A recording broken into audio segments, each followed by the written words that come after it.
In this video, we're going to talk about the continuous probability distributions, and we're going to talk about the normal model. This is the one that we talk about most often in statistics, or at least in introductory to statistics. All right, so as you can see, I've got my unimodal symmetric shape, or bell curve, which we're going to refer to from here on out as the normal curve or normal model. Okay, what we know about this from way back when is that at the peak should be our mean. And then we are going to be able to walk out one standard deviation and two standard deviations. And even three standard deviations. And we have some rules about this. So this is the empirical rule.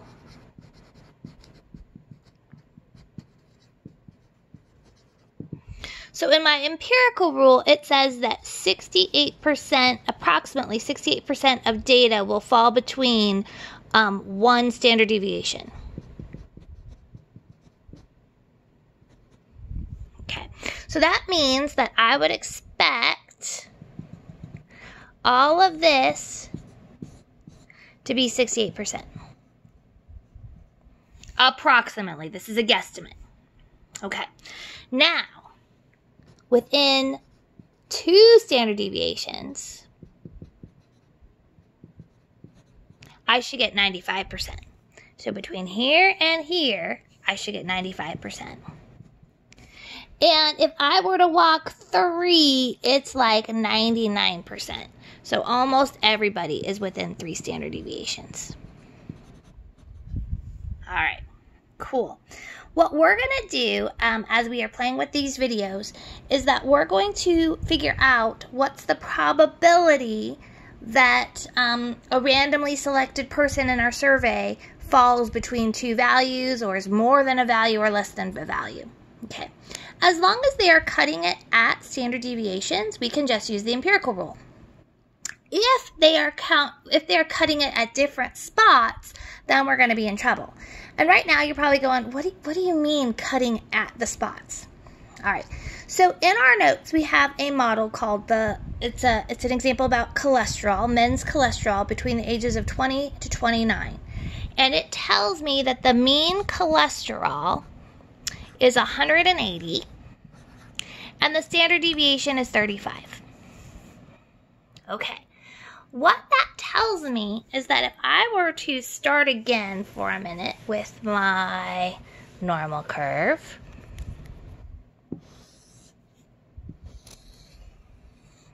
what that's telling me is right in the middle for this example should be 180. And if I walk out one standard deviation, so 180 plus 35 would be 215. And if I walk out two standard deviations, 215 plus 35 should be 250. Okay.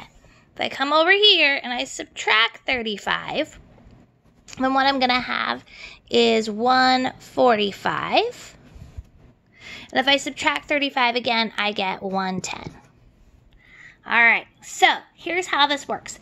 If they ask me, what's the probability that someone has a cholesterol of 180 or more? Okay, so that's our notation. What's the probability that somebody has cholesterol of 180 or more? Well, 180 is in the middle. More means this way. Well, if this is in the middle, then this is 50% and this 50%. So this area is 50%. And if you like percent notation, go for it. Okay? What if somebody asks me, what's the probability that it is below 145? So if I randomly select an adult that is in this category, what's the probability that they have cholesterol below 145? Well, let's see what our 145 is. Below means that I'd go this way. This is a little trickier, so let's do some thinking here. Okay, so let me go ahead and erase this guy. All right. Sometimes, because every problem is different, sometimes it's a good idea, as I open up my red pen, to write z-scores up here. Z-scores, remember, have to do with how many standard deviations. So the middle would be a z-score of 0. 215 is going 1 standard deviation in up. I was going to say positive direction. That works too. And 250 would be walking 2 standard deviations. 145 is going down 1, so I'm going to write a negative 1. And 110 is going down 2, so I'm going to write negative 2. Okay, so if I want to know the probability of this, so I want to know what this area is. Well, remember that if I walk 1 standard deviation, this is 68%. If that's 68%, then this means that the 2 tails need to add up to 100 minus 68, which is 32. So this tail and this tail need a total 32. Okay, well, it's symmetric. So if we divide it by 2, that means that this should be 16%, and this should be 16%. All right, so I now know that according to our empirical rule, the likelihood that this should happen should be 16%. All right. We just keep playing these games, so if they ask me something about 2 standard deviations, I would do the same thing. So why don't I go ahead and try and sneak in one more? What if I ask, what's the probability that someone has greater than 250?